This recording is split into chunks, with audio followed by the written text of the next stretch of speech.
Okay, hai, Assalamualaikum. Saya Auni. Sebelum ni saya dah pernah share pasal self-hypnosis. Tapi kali ni saya nak share pula pengalaman saya buat hipnosis dengan Encik Saiful.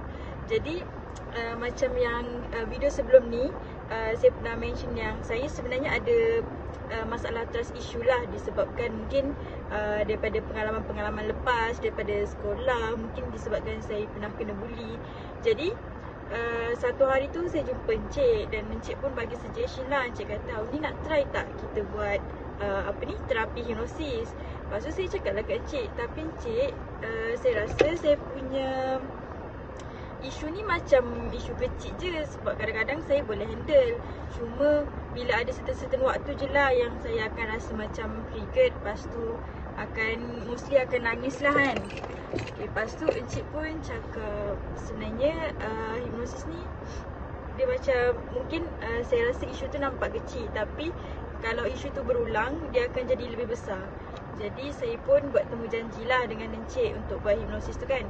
Lepas tu waktu hipnosis tu sebenarnya saya sebab isu saya berkaitan dengan kawan lah kan, di mana mungkin disebabkan apa yang mereka buat tu buatkan saya jadi tak boleh nak maafkan. Dan bila macam bila saya perlu bergaul dengan mereka, saya akan rasa macam diorang ni kenapa pula nak bercakap dengan aku, kenapa pula nak rapat-rapat dengan aku. Hari tu kan peli-peli aku, hari tu kan cakap aku betrayer, cakap aku macam-macam.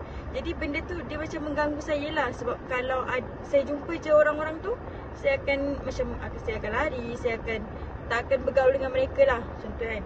Lepas tu bila buat terapi hipnosis dengan Encik, saya waktu hipnosis tu memerlukan saya untuk buat forgiveness terapi, bermaaf-maafan dengan mereka. Time tu waktu Encik terangkan, Auni akan jumpa 3 orang ni, Auni akan minta maaf dan mereka pun akan minta maaf kat Auni. Time tu saya cakap kat Encik, saya tak nak maafkan dia orang. Tapi Encik kata macam, tak apa, itu kan waktu ini kan bukan betul-betul dalam awak punya bayangan je. Lepas tu tak apalah, saya proceed lah buat forgiveness terapi tu. Tapi waktu sesi maaf-maafan tu, dia macam tak jadi ke hipnosis ni, sebab aku macam tak ikhlas ni kan. Lepas tu bila bincang dengan Encik kata tak apa, sebab Auni punya fokus time tu dah okey dah. Lepas tu balik je daripada